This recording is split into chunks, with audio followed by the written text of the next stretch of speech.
será que viesse aqui só pintar a parede, né? Na verdade, isso aqui tudo é para sensibilizá-los mesmo, tá? Que a gente saia daqui com uma semente de transformação, né? Saber que patrimônio histórico é muito mais do que essa questão material. É a gente ter essa relação de afetividade, de amor, de compreensão. Todos esses materiais são da praça facilmente utilizada da cal, tem tudo em cima? Olha, pigmentos, tá? Nós compramos agora R$12. O pó xadrez. É. Você vê que a cal a gente compra por tonelada, tá? Então, tirando isso do patrimônio histórico e levando para o patrimônio uma construção hoje, a gente pode construir hoje, na verdade, com terras, né? Com cal, que é um elemento que não é tão agressivo à natureza, né? Que é compatível mais com a natureza, e com pigmentos que são óxidos, que a gente pode estar trabalhando também. Então a gente consegue até fazer uma bioconstrução, né? Como está sendo feito também no Nordeste, algumas experiências de construção dessas casas. Né? A gente pode usar essa pintura de cal em projeto que tem ataques de pilões? Ela é feita para trabalhar com essas técnicas de taipa de pilão, ou taipa de mão, ou adobe, ou técnicas que sejam compatíveis com a transpiração, tá? Essa necessidade da transpiração. Isso que eu ia perguntar, ele tem que ser compatível. Se eu colocar essa argamassa no concreto, não vai acontecer nada. Linda Bobardi utilizava pintura cal no concreto, porque ela achava que era interessante. Sem contar que a gente vai para a Europa, a gente se impressiona com aquelas casas, não é? Com aquelas casas todas, a gente tem uma certa emoção, não é? Isso aí já é uma coisa um pouco mais poética, mas a pintura cal tem a mesma textura da nossa pele, transpira como a nossa pele. Então você vê um prédio que ele está ali manchado pelaquela umidade, não é? Ele também sua, não é? Ele sua como a gente, ele transpira. Então mostra que aquele prédio está vivo, não está pacificado. Né? Então algumas dessas emoções que a gente entra no centro histórico, a gente não sabe qual que é. Mas justamente essa é por essa relação também, né, da mimetização do próprio corpo humano nas construções. Né? O que não é uma construção de uma catedral, senão um homem de braços abertos. Né? Pela liturgia, o que é uma construção? É a própria mãe abrindo os braços para adentrar o homem. Né? O homem entra no templo para sentir emoção, sentir a própria epifania. O que não é essa construção, senão valores simbólicos? Né? O homem entra numa igreja para ter a relação da epifania, sentir a presença de Deus vivo. Alguém já viu Deus? Né? Mas esses templos servem para emocionar. Né? Então ele vai integrar a matéria, a alma e o espírito dentro dessas construções. Então olha como é tão complexo essas relações, né? Nós estamos simplificando, né? Nós estamos diminuindo. Então o Piano Bezerra de Menezes fala, cuidado com o processo da memória, que ela pode ser um processo de exclusão do todo. Quando a gente elege alguma coisa e simplifica, na verdade a gente perde o contexto todo. Tá? Então você vê que aqui, ó, através dessa pedra aqui, nós estamos contando a história, né, de milhares de anos. Tá? Então, Marçal está aqui, quero lhe agradecer sempre a sua presença. Né? Da sua fala, eu acho que vou colocar você como senhor também. Mas é muito interessante essa relação do simbolismo do patrimônio. Tá? Eu acho que está vindo um cafezinho, eu acho melhor a gente antes de mexer aqui e sujar um pouquinho a mão, né? A gente vai lá. Lembrando, a gente tem luvas aqui, tem algumas máscaras, tá? É um material que ele tem uma certa alcalinidade, então ele vai ressecar um pouco a mão, depois vocês têm que dar uma lavada, hidratada na mão. Então por isso que a gente disponibilizou as luvas, máscaras para as pessoas mais sensíveis, tá? E aí a gente vai fazer depois então um pouco, dividir em grupos, e vocês vão fazer esses traços, tá? Dessas argamassas. Nós temos uma parede ali já preparada, tá? Depois do almoço a gente vai fazer a paleta de cores. Então nós vamos trabalhar então com essas cores, com os óculos, para ver também a potência que a gente tem de tingimento e de colores, né? Como a gente vê as casas do México, né? Aqueles tons encantadores em amarelos, ocres e vermelhos, aquela profusão de cores, né? Tudo feito com a cal também, com os pigmentos, tá? Então, eu não sei como é que tá, vamos dar um intervalo de uns 15 minutinhos para a gente tomar um café, dar uma refrescada e depois a gente volta então para a parte prática, tá? Falando um pouquinho da madeira, estava vendo, né? Nós estamos vendo aqui então um pouco do material material de rocha, né? São as areias, as sílicas, né? Nós vamos fazer um depois com madeiras, tá? Para ver um pouquinho a sensibilização da questão da madeira, né? O que é essas madeiras, os paus que a gente encontra pelo caminho, né? A madeira na natureza, ela tem vida, tem a seiva, tem as suas resinas, suas defesas, né? Então você vê que você faz um furinho lá na madeira, ela solta uma resina, essa resina é inseticida, né? Ou ela se descasca quando tem muito fungo, quer dizer, ela tem uma proteção enquanto ela está viva, tá? O homem pega essa madeira, corta, né? E traz para o mundo cultural. Essa madeira no mundo natural, quando ela cai, ela morre. Você tem os fungos, você tem os cupins, você tem as bactérias que são úteis na natureza, porque elas vão degradar e não vão tornar aquilo lixo, né? Elas vão quebrar esses elementos para voltar ao estado, para criar nova vida, né? Agora o homem utiliza este material, corta, ceifa, né? E essa madeira, quando ela é trabalhada, ela está morta, tá? Então, o homem pega do mundo natural e traz para o mundo cultural. Faz os altares, os retábulos, mesas, bancas, né? Agora esta madeira está o quê? Morta. E ela vai perdendo a sua seiva, vai perdendo as suas funções de proteção. Então, as pragas urbanas que a gente fala, né, os cupins, fungos, na verdade, na natureza elas são bem-vindas. Ela só causa prejuízo quando entra no nosso mundo consumista do homem, tá? E os antigos artífices, artesãos, né, cuidavam dessa madeira com artificialidade. Então eles trabalhavam como Zeus, lubrificando a morte. E eles usavam o que para enganar essa morte? Usavam o que a madeira tem: óleo de pinho, óleo de linhaça, resina copar, resina damar, casca de barata, que na verdade é uma resina de umas coníferas, né? Então o homem utilizava o próprio material, né? Entendia aquele material para fazer a proteção da madeira durar, né? Então na verdade os artífices usavam esse processo da artificialidade para lubrificar a morte. O que nós estamos tentando entender hoje, como é que o homem está lidando com esse patrimônio? Nós estamos sabendo fazer como Zeus, aplacar a fúria de Cronos? Ou nós estamos entrando no processo de Cronos, deixando a natureza? Tá? Nós, conservadores, restauradores, mais ainda, que agora vocês são os zeladores do patrimônio, o que nós estamos fazendo por um entendimento? Nós estamos conseguindo fazer essa leitura, né? Na casa da avó, que ela passava até sebo no chão, né? É um processo de óleo, ou óleo de pinho, óleo de peroba, né? Quanto que os móveis não passavam óleo de peroba?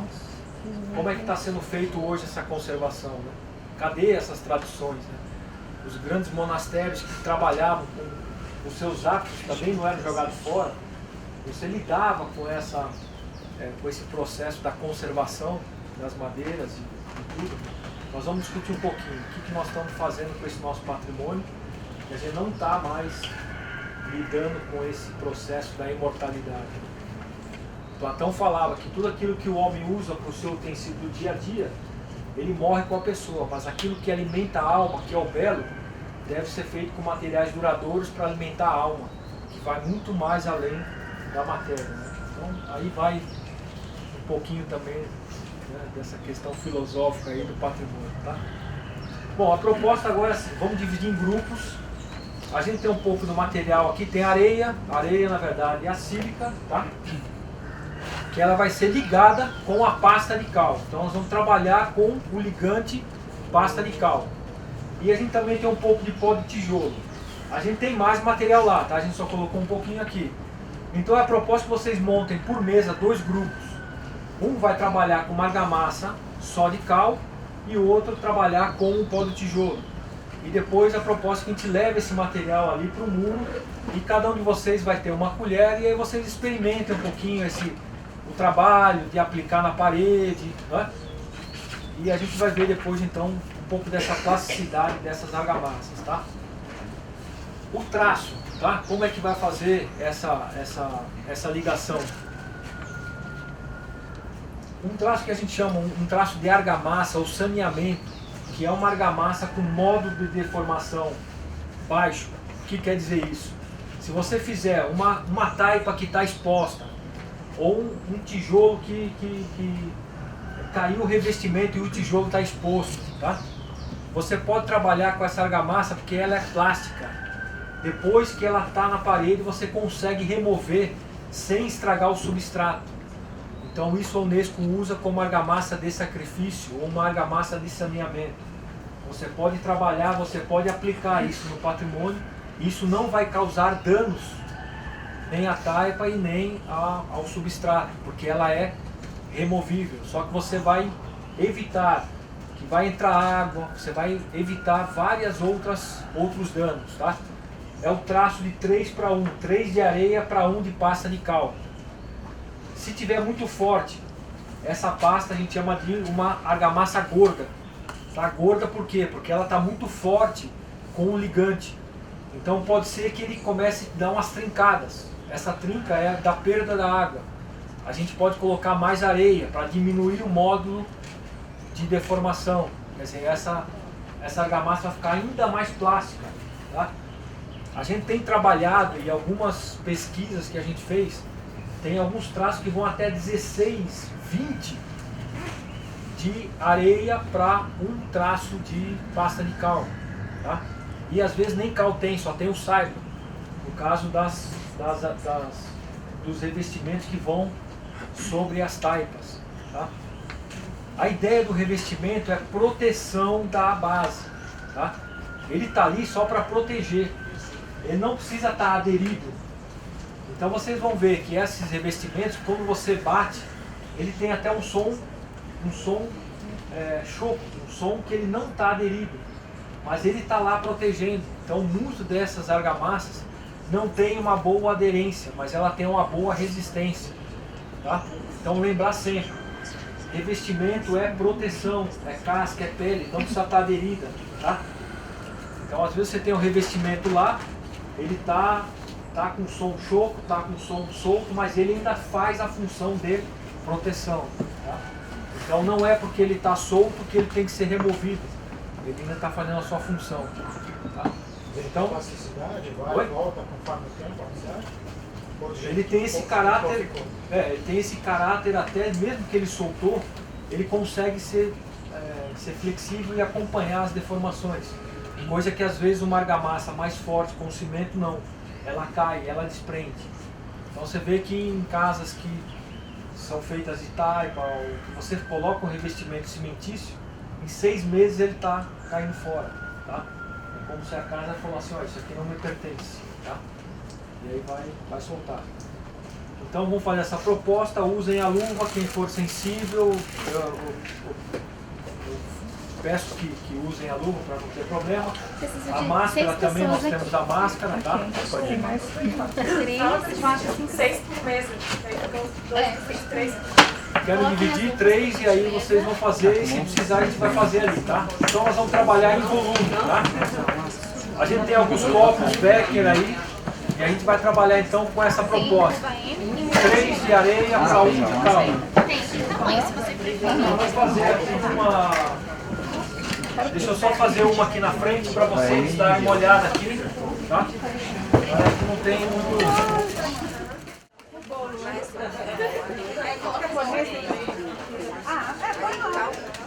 Ali é 3 por 1. Que é o cal. Aqui é 3, tá? Cal e um pode... Era pra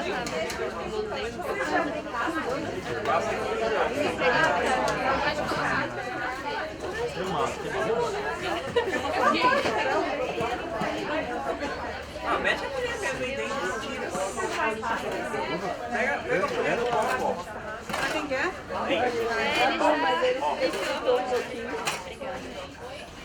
Vai ficar.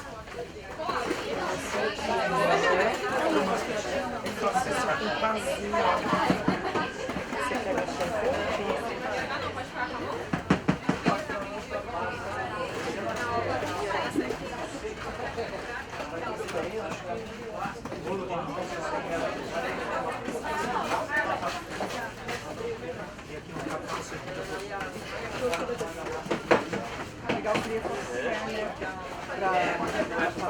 ir rápido, tira rápido. Você consegue misturar assim? Sim? Ah, não sei. Eu faço em pequenas quantidades, pequenininho, né? E eu falar os dois são só que bolo. Nós moramos dentro de um grande bolo.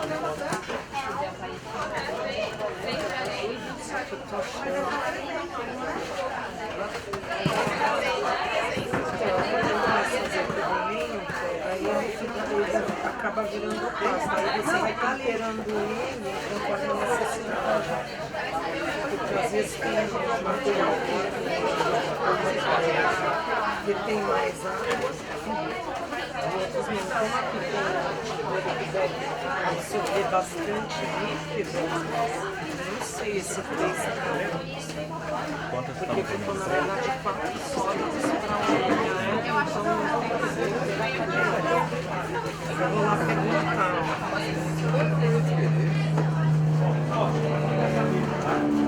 Aqui ficou, na verdade, 3 de areia, 1 sólido, então são 4 sólidos para 1 de líquido de É, porque o pessoal, eles fizeram em grande quantidade. Então, Sem a gente até pode que usar um caldo. destemperar um pouco. Mas a...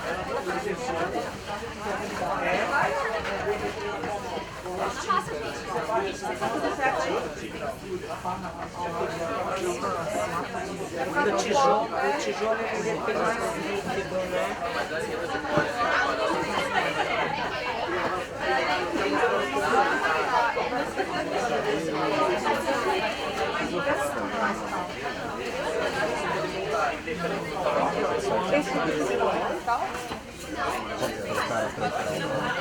Vai ser do tijolo. Eu acho que deve ser mais 100, talvez. Eu acho que mais 100 vai ficar muito... É só que ver o potinho, não tava com bastante cal, tava muito líquido. Que misturou bem, ficou. Aquele lado que tá no cal.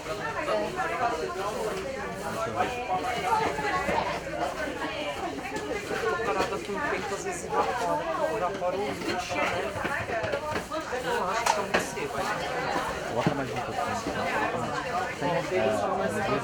É, mas acho que essa daqui dá. Coloco essa.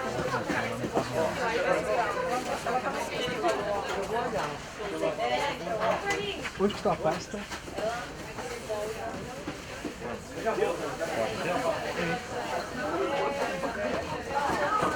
Tá tudo farinhoso, que melhor. Tudo farinhoso, que melhor. Eu só sei que não tem mais quantidade. É porque eles fizeram mais quantidade.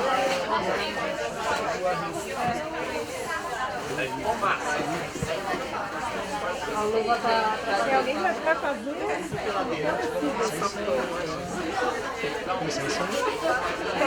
Eu também fui olhar. colocou muito. Então a gente pode ver. Você vai ter. Aí também não queria comer.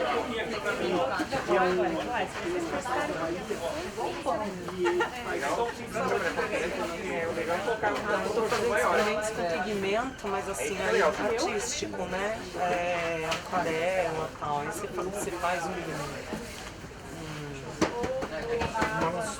vida, uma lata, mas uma lata da caça, né? Aí vai mel, glicerina. Acho que você vai pôr pincel. Acho que não é mais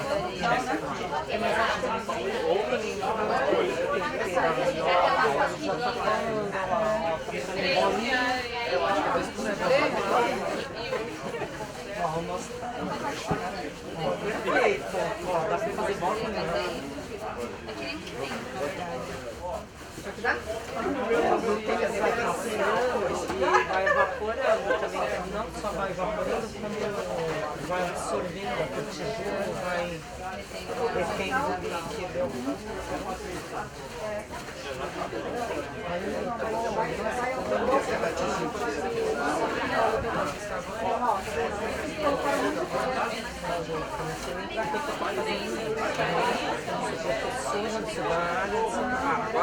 Agora tá legal pra fazer foto aí, ó. Então, conforme o pigmento, mistura o tijolo, aí você vai temperando, porque tem a receita base, né? Aí você vai, assim, através do experimento mesmo, você vai pôr um pouquinho mais desse, um pouquinho mais daquele. É porque assim você não consegue trabalhar. Aí na aquarela cada uma tem uma função. Aí tem a plasticidade, tem a gente usa glicerina, o aglutinante abraçado. Às vezes tem alguns experimentos que eles... Ó, eu acho que você estava certo.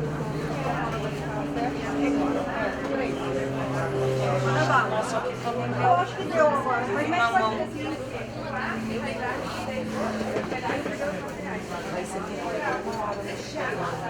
Tem uns que você tem que deixar descansar. Tem uns que eu falei tem uns que retém mais líquido. Mas tem uns que você põe na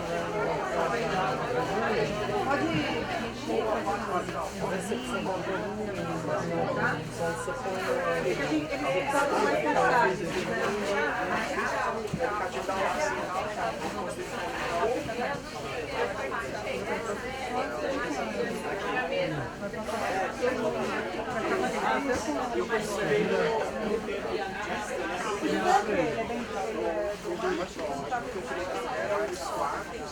pesado. Faz um bolinho. Agora a gente tá com o outro. Agora a gente faz briga de barro. É legal pra Vamos explorar um pouquinho. Mas ele tá na segunda mesa. Vamos colocar de cal, só um pouco mais para dar uma cor, ó. Aquela uma cor, né? Um pouquinho de...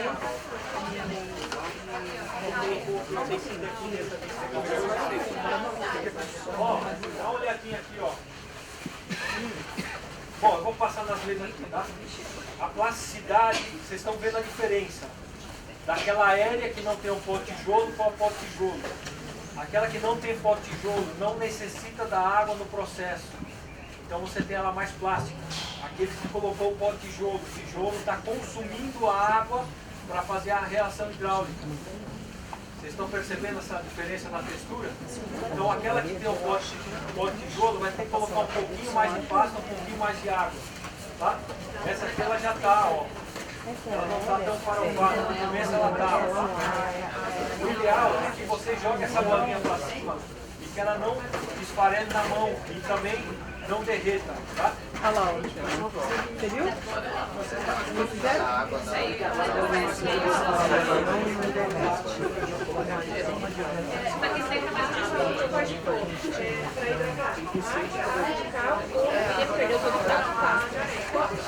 Mas não tem problema. A gente sempre perde. Até no Eu também acho que tá bem mole. Eu também acho, porque também ele vai aos poucos, ele vai sugando aos poucos, ele vai alterando. Vai evaporando e ele vai absorvendo, não tem isso. É, ficou legal.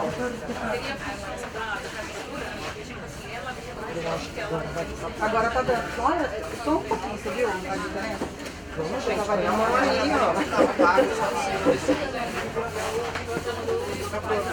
Vale a experiência.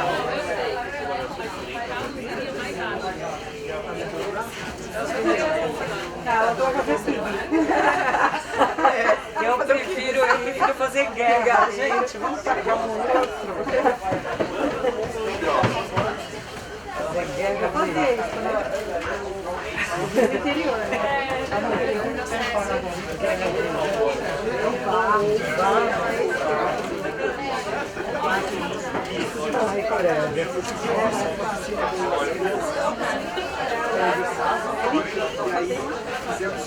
A gente usa como remédio, né? Não remédio.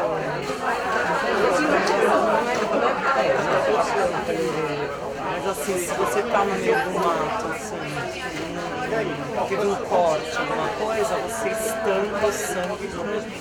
Tem que ser risco.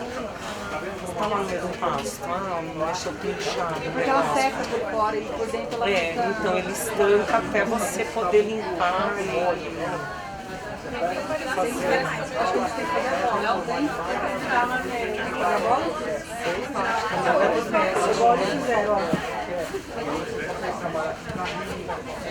Tem um pãozinho, gente, depois a gente...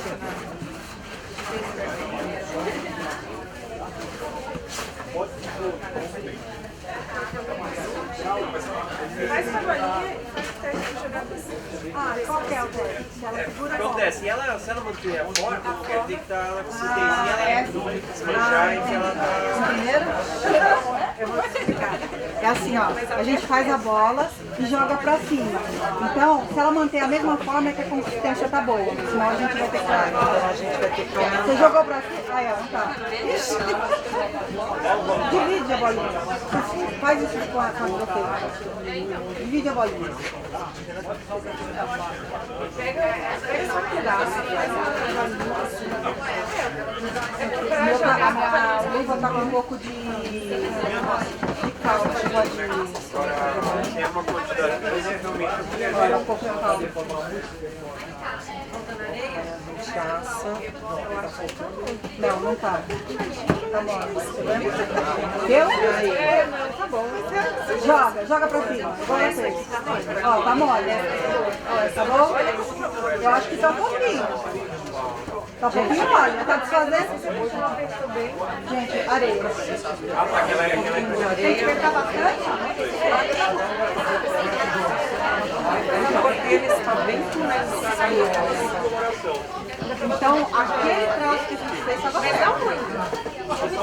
E ali eu fui demais. Mas você tá ruim de goleiro. Eu acho que você tá melhor pra guerrinha mesmo. A guerrinha de barro. Guerrinha de barro.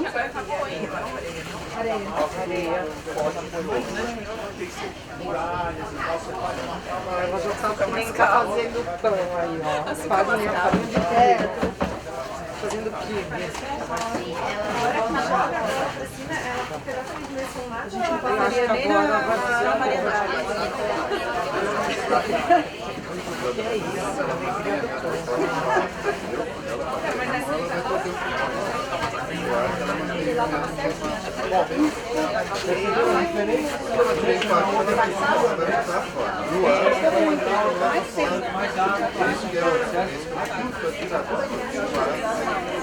Sentiu a diferença? Uma necessita de mais água, porque ela tem a reação hidráulica. A outra ela vai ficar lá e vai...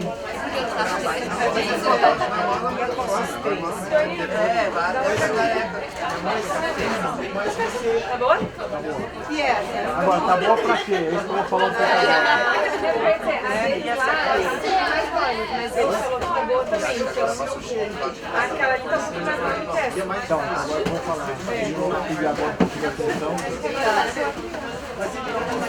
Aí a gente acha que a aplicação vai exigir que ela esteja mais hidratada ou virou uma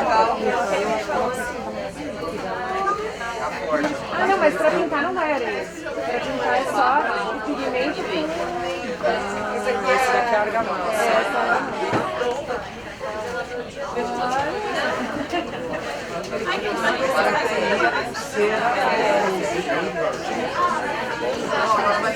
A intenção do artista é modelar, vai desenhar. Eu já tô querendo fazer, ele falou modelar, eu tava pensando nisso, eu já tô querendo fazer um caminho. Ela vai ser mais rápido. Depende do projeto, passou mais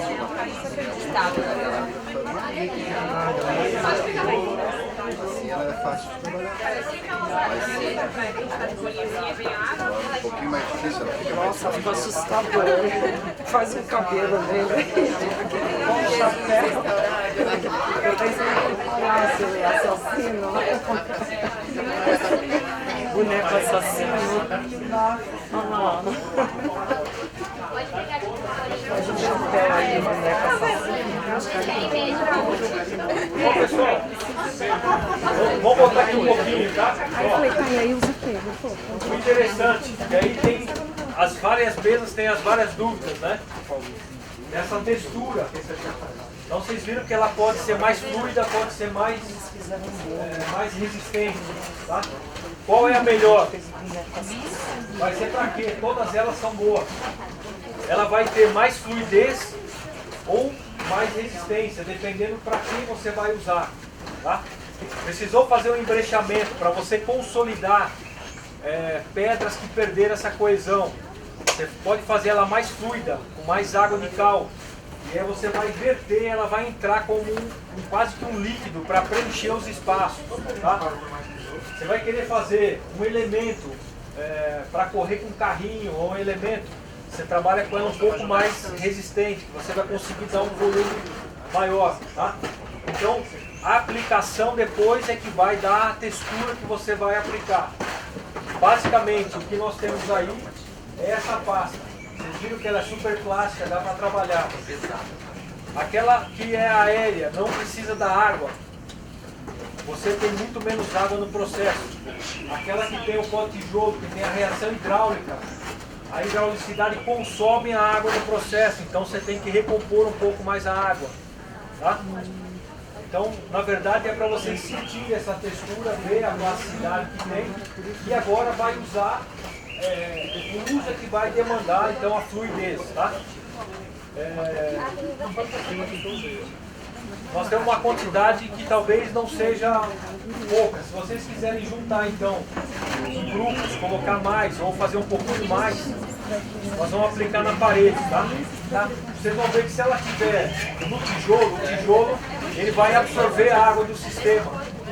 Então, talvez tenha que colocar um pouquinho mais de água agora. Pode utilizar a própria água do cal, tá? Ou água normal, tá?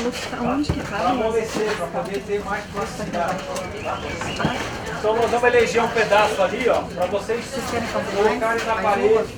E aí vocês vão brincar mesmo com a textura, tá? Passar aqui para vocês vão fazer volume, tá? Vocês vão ver que ela é super fácil, tá? A gente fez uma só. Quantas pessoas? Aqui só estão elas três e eles três aqui. Tem ele aqui pra ver. Se todo mundo quiser dar uma... Ah, então tá bom. Ela quer atacar todo mundo. Porque o legal é todo mundo, né? Aí se vocês acharem que não é suficiente pra todo mundo, aí faz mais.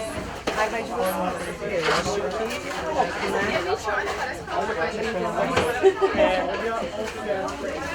né? E aí, fazer 3 casais.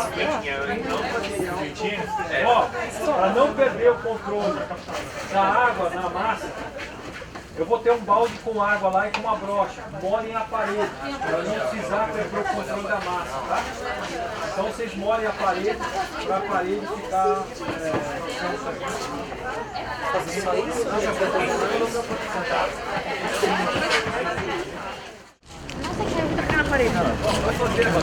Vou fazer aqui primeiro, vocês molhem e depois...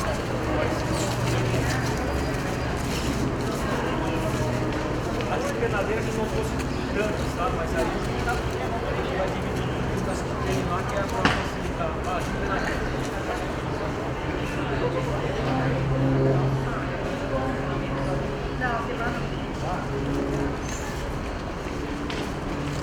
Vamos ver aqui, ó. Se não molhar a parede, tá? Fala que tem que fazer essa função na parede. É como cimento, não? Você consegue colocar e trabalhar com ela, tá? Fazer o preenchimento também.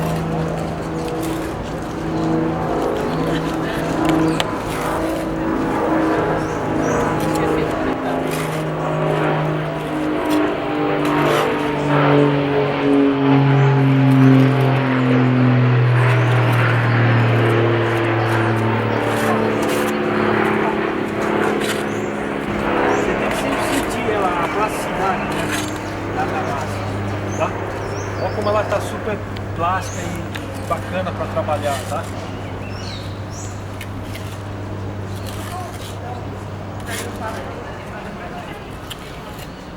Você viu aqui esse buraco que tinha no tijolo, né? Aqui já estamos uma recuperação estrutural bem legal.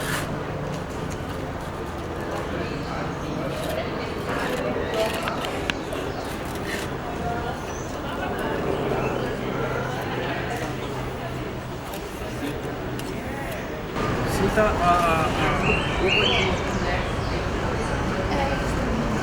plástico, para trabalhar bem com ela, fazer um barrado, um estuque, alguma coisa assim.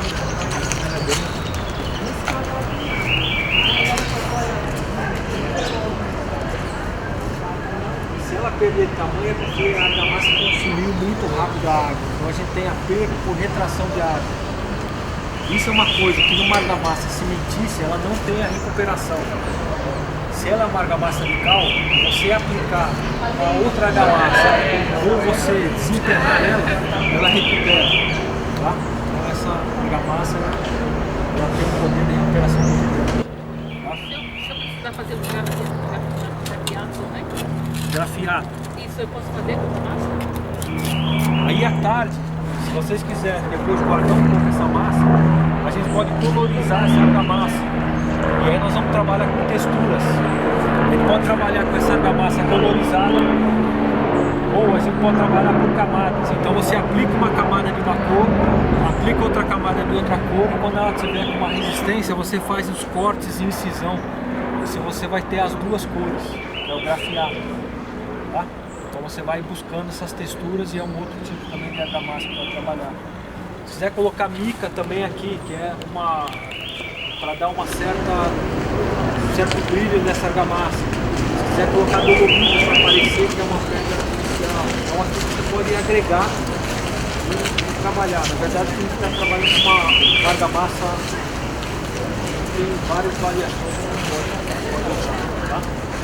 Então façam o teste e aí vocês.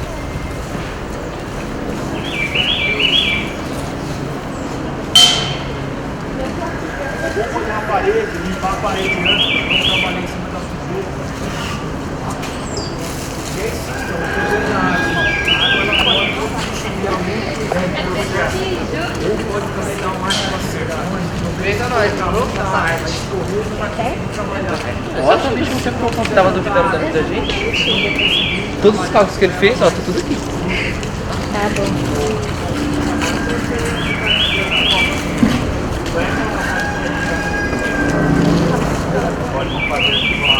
Para fazer o chapisco, você deixa ela bem você vai fazer um chapisco antes.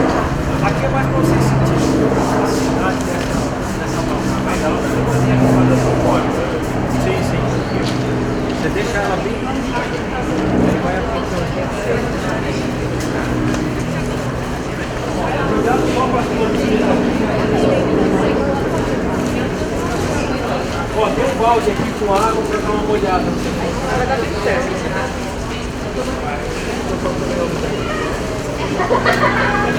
Cadê meu grupo? Para dobrar aqui, tá? Na verdade, é a limpeza e vai você quer trabalhar uma argamassa um pouquinho mais de água. Você quer trabalhar com mais relevo, você deixa ela um pouquinho menos água. Que vai colocar aqui e você vai fazer outro. É bom você colocar, aí você vai sentir.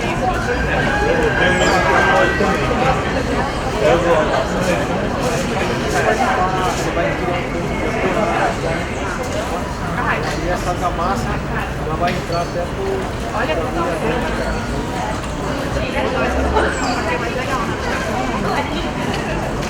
gente, tem mais balde? Tem, só não tem broche. Você vai tapar e você consegue modelar. Se você quiser até fazer o seu prato.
Vai lá.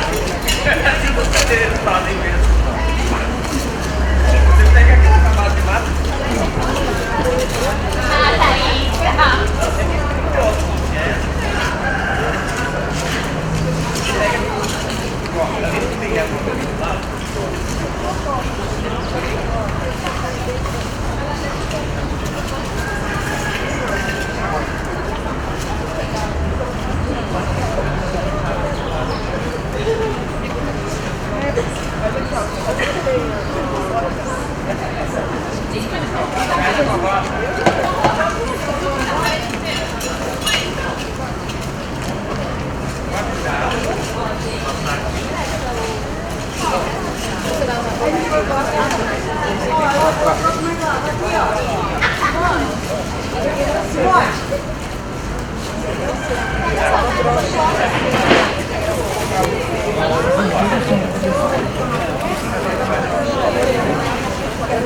Se tiver alguma dúvida, coloca aqui, ó, você vai partilhando.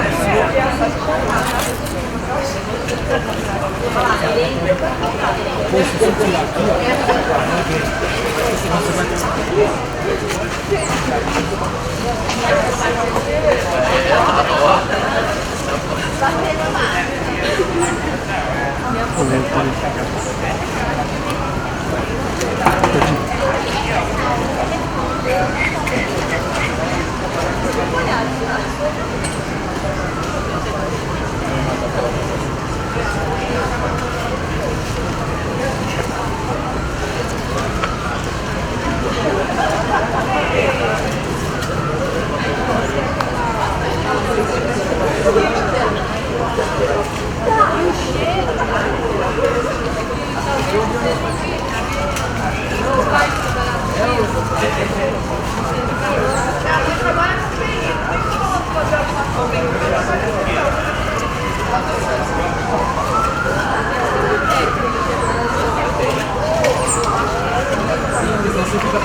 Aí cada um faz um pouco, né?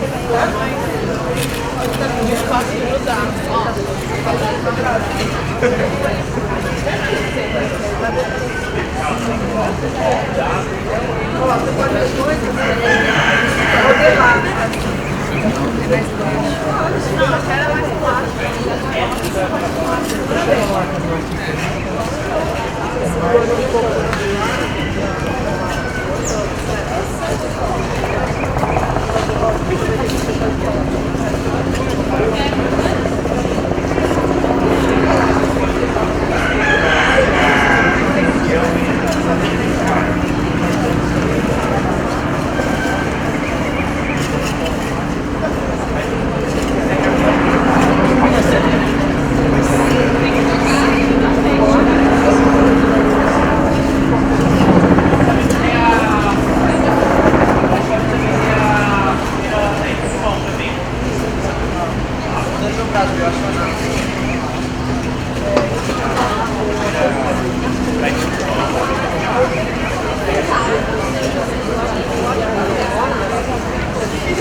Bola, não vai.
Vai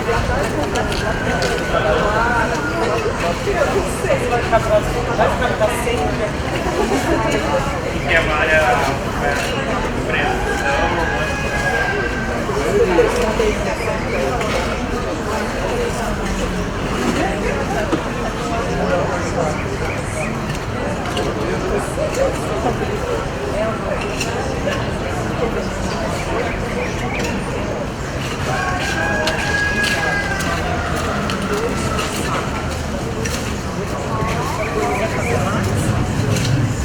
Já deu?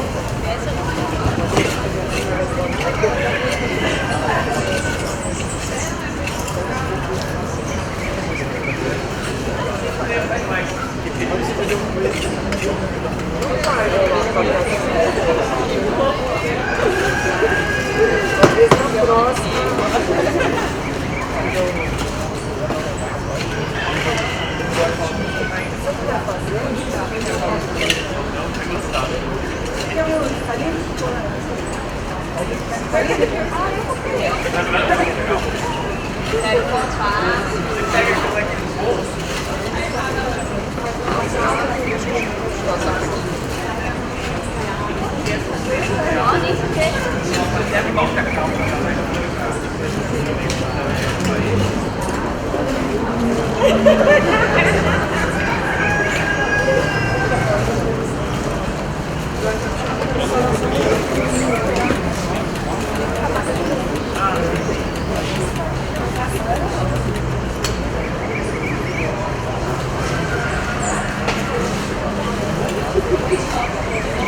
Chegamos ali.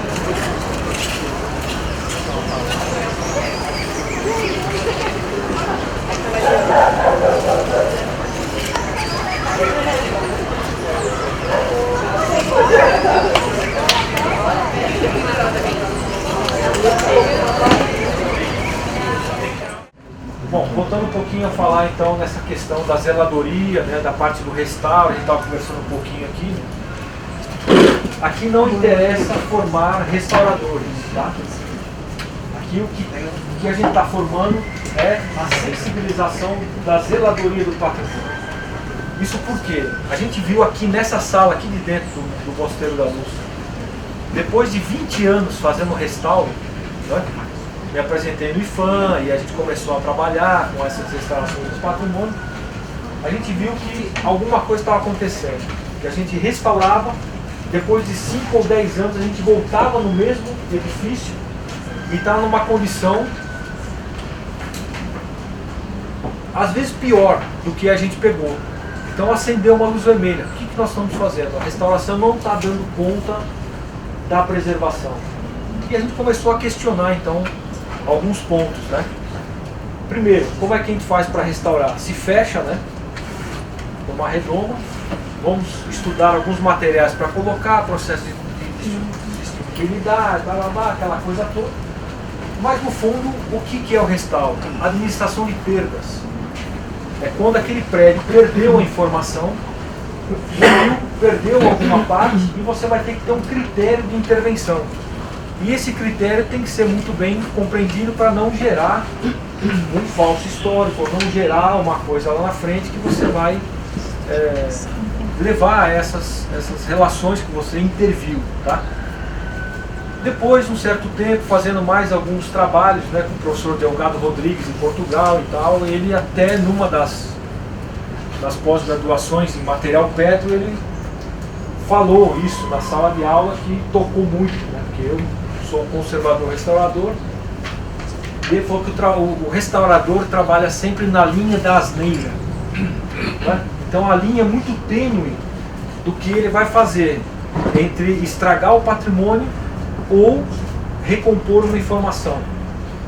Com certeza, se não deixou escrito, vai ser condenado pela geração futura.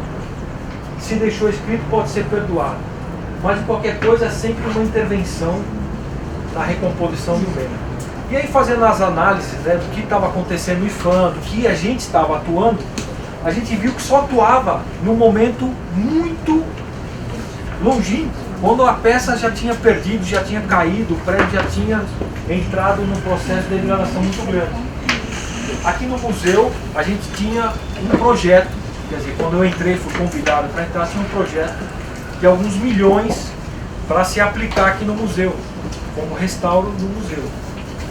E aí acendeu essa luz. Falei, poxa, o que nós vamos fazer para gastar esses milhões nessa edificação? Vamos começar a olhar diferente? Vamos olhar no processo o que está necessitando, vamos entender o que esse prédio está precisando. E a gente viu que ele não precisava de nada, a não ser de um carinho e do entendimento da técnica. Era para ser feita uma pintura acrílica, claro que a gente ia destruir esse patrimônio, né? Ia fazer algumas injeções de concreto para segurar, porque tinha algumas trincas, né, na edificação. E a gente começou a olhar com outro viés, não mais com o viés do restaurador, mas daquele que queria entender as técnicas. Nós fomos buscar essas técnicas, né? E a gente viu que o prédio não precisava de muita coisa. Era continuar caiando como ele vinha sendo caiado há 250 anos, né? Reidratando as madeiras como ele vinha sendo reidratada há não sei quantos anos. Então a gente propôs aqui de passar óleo de linhaça e ceras nas janelas, né? O controle de pragas, entender o sinal, se o prédio estava entrando naquele processo de deterioração de morte, ou se a gente ainda conseguia lubridiar a morte, né? E aí começamos a trabalhar então essa linha da zeladoria. Quer dizer, quem pode fazer o zelo? Quem é que vai cuidar desse momento? Não são os conservadores restauradores. Deveriam, mas não é assim que se vê. Os óleos e ceras passam por cima da madeira pintada mesmo. Ou a madeira nua, como está lá no claustro. Se vocês forem entrar, tem muita madeira que não foi pintada ainda. Então as madeiras de fora são pintadas, as madeiras de dentro elas são nuas, tá? E a madeira tem higrotropismo, quer dizer, entra a água, ela movimenta, sai a água, então a madeira se movimenta. As externas faz outra coisa. Também. Então o ideal das externas também seria um tratamento maior. Já tinha essas pinturas, né, de uma determinada época. Então a gente fez um tratamento. Antigamente, como é que se pintava essas madeiras externas? Com óleo. Era o óleo de linhaça com o pigmento. Eram as pinturas a óleo. Essa pintura a óleo ia repor a hidratação dessas madeiras, tá? Hoje também a gente perdeu. Comparado com os vernizes, qual a diferença assim? O verniz mole e o verniz duro. O verniz é uma camada de proteção. Tá? Então isso foi muito discutido aqui. Não, mas você vai colocar uma cera e o verniz. Verniz são camadas de proteção. Quando a gente fala verniz mole, é um verniz que ele é compatível com essas ceras. E a gente tem os vernizes duros, que são os vernizes à base de PU ou acrílico. Tá? Então verniz é uma camada de proteção. A gente pode trabalhar com essa camada sendo ceras, né? Como a madeira se protege da natureza.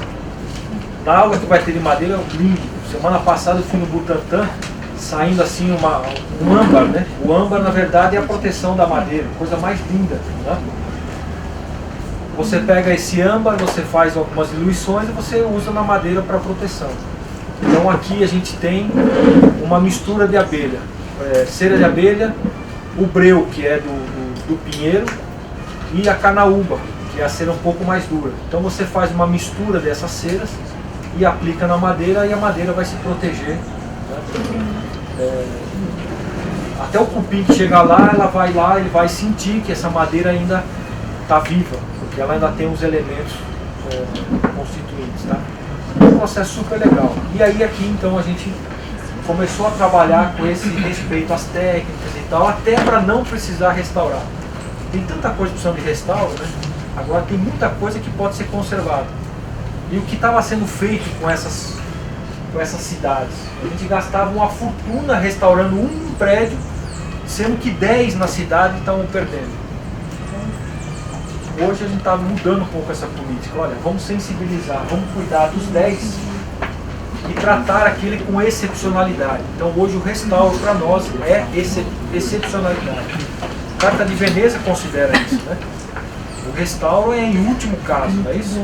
E aí você tem a área da preservação do patrimônio histórico, que é desse tamanho, né? Aí você tem dentro dessa área inventariação, catalogação, entendimento das técnicas, blá, blá, blá. Aí você tem uma coisinha que chama o quê? Conservação preventiva. Não é isso? Depois você tem uma outra coisa que chama conservação corretiva. E na excepcionalidade restauro.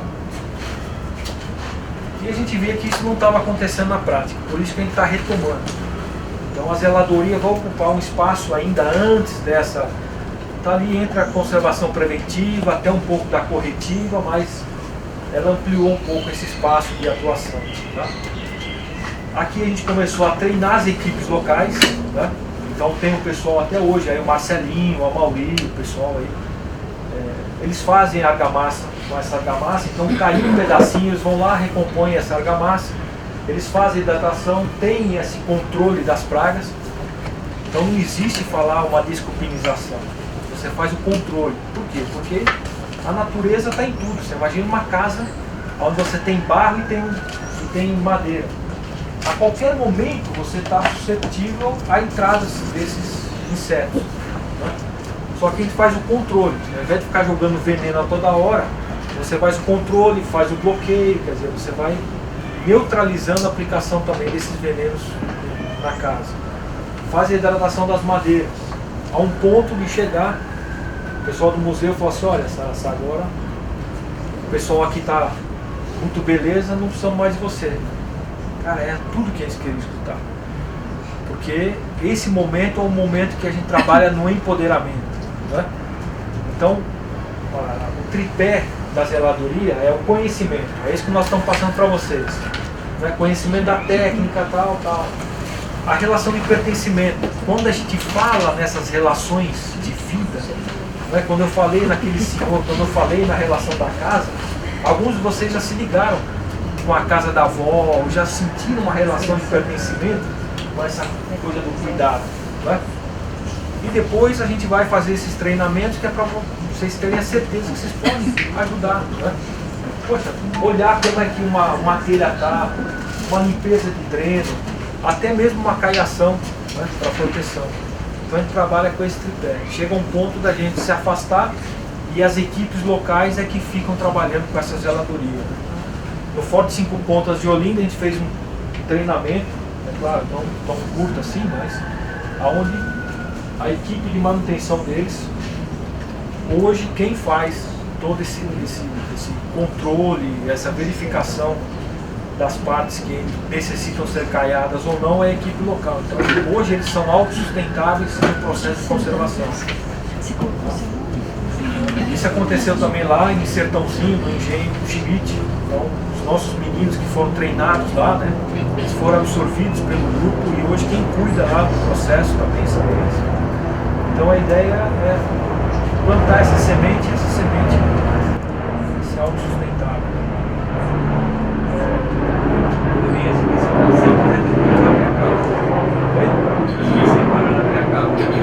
Sim, Paranapiacaba tem que quebrar ainda o conceito deles, né? Porque lá eles criaram uma coisa que eles se dividem em grupos e é uma coisa que eles precisam entender ainda a cidade deles como uma vila, né? Como uma comunidade, né? Coisa que às vezes no restauro a gente fala assim, não, isso aqui é meu, eu tenho que cuidar, né? Mas não, ali todo mundo tem que cuidar de tudo. Então ali é meio segregado, tem as suas áreas ainda. Uma hora a gente espera entrar lá e sensibilizá-los que aquilo lá é de todo mundo, não é só deles. Esse é o grande problema do patrimônio histórico. Também a comunidade se sente longe do processo. Quando a gente vai perguntar, olha, por que lá em Olinda foi um trabalho super bacana, que a gente começou a andar pela cidade e a gente viu que as casas, as pousadas, todas elas são bonitinhas, perfeitas. Todo ano eles vão lá antes do carnaval, pintam para deixar bonito. Agora os museus e as igrejas, todas sujas, todas com as fachadas enegrecidas, né? Ele perguntou, pô, e aí, por que acontece isso? Ah, mas aquilo lá é do Estado, o Estado não cuida, a igreja não cuida. Não, peraí, isso aqui é da cidade, é da comunidade, faz parte também de vocês. Só que isso aqui, o museu é de todos, né? E a gente convidou então esse pessoal para fazer uma limpeza na fachada. E aí foi muito bacana que a gente fez essa ação, né, lá em Olinda. A gente começou a falar limpeza seletiva das sujidades. O que era isso, né? Água. A água é o solvente universal. Só que a água não molha tão bem. A gente pode colocar algum tensoativo para melhorar o poder de molhabilidade dessa água. E para isso a gente usa um material detergente. Então eu fui colocando bem técnico, né, essas questões. Depois tem um material ali que tem vida, né, que são os biofilmes, que são esses fungos e bactérias, que a gente pode ressecar colocando um material que é um álcool, talvez, né, até para ressecar um pouco. Esse material a gente perde umidade, tem um controle e tal, e tal. Isso quem estava lá, os moradores, o cara do boteco, o IFAM, a Fundarte, todo mundo junto ali, né? E a proposta então foi a gente fazer essa ação. E o mais legal, falei, bom, vocês entenderam dessa proposta que a gente fez? Deu para pegar um pouco o que é essa limpeza desse patrimônio? Vocês entenderam? É claro que a maioria não tinha entendido a parte técnica. Eu falei, agora vamos trabalhar com uma linguagem mais tranquila. Qual que é o solvente universal? Que limpa 80% do que a gente tem no patrimônio. A água. Ah, legal. E o que mais que a gente pode fazer para melhorar o poder de molhabilidade? Ah, falou em detergente. Ah, legal. Detergente neutro. Qual que é o melhor detergente que a gente pode ter neutro? Sabão de coco. Tá? Então bora lá, pegar sabão de coco e água, tá? Uma bucha natural. E aquilo lá que a gente pode colocar para ressecar um pouquinho e melhorar esse poder então de limpeza. O álcool. Vamos colocar água de cheiro. Ah, mas isso é que a minha avó fazia.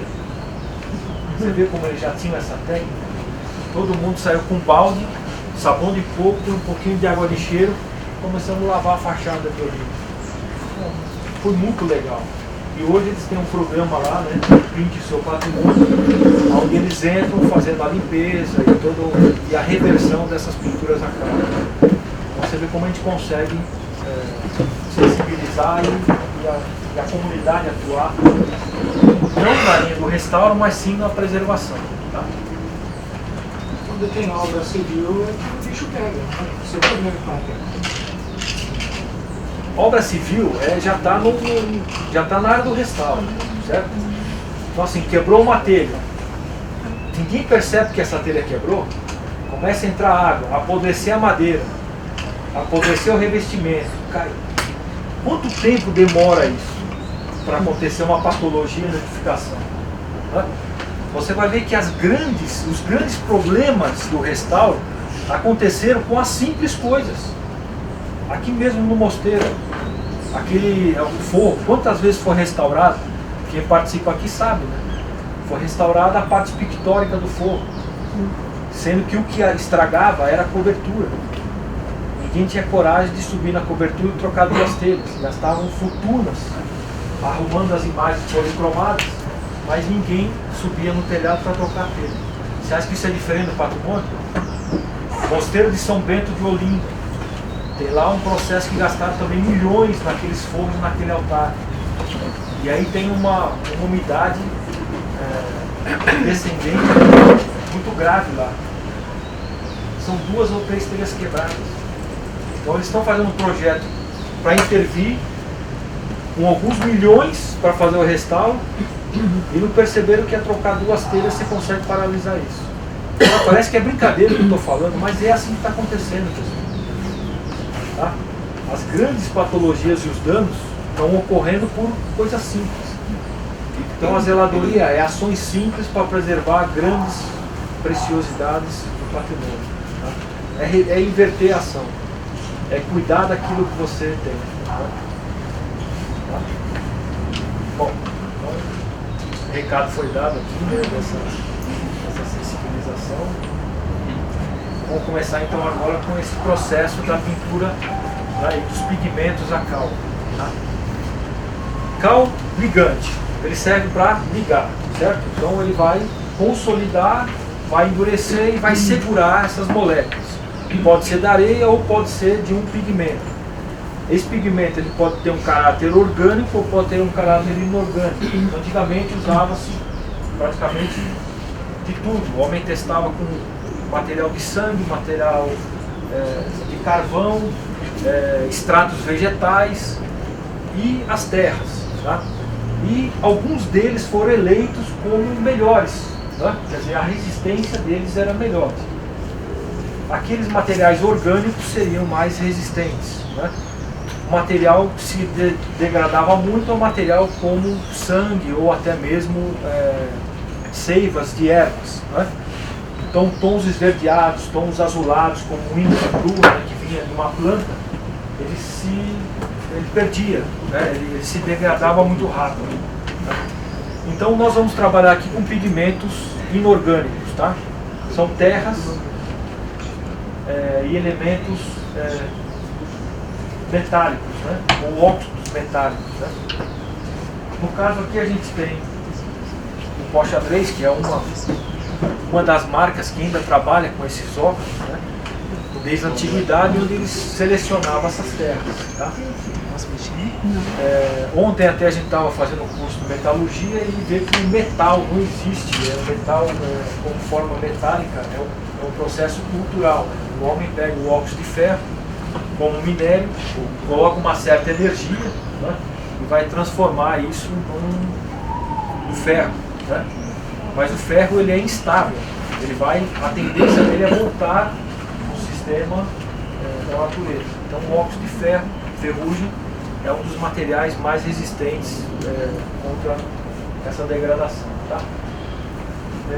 Os tons de vermelhos, amarelos e negros, quando a gente olha na caixinha ou lê, a gente vê que são pigmentos à base de óxido de ferro. Tá? Então, são materiais inorgânicos. E a gente tem as linhas também dos azuis e dos verdes, que eles são materiais sintéticos. Tá? Então são pigmentos compostos de fluorocianina, tá? É material sintético. Tá? Então a degradação dos azuis e dos verdes é mais forte. Quando você faz uma pintura então, com os barrados, ele tem a tendência dele a perder.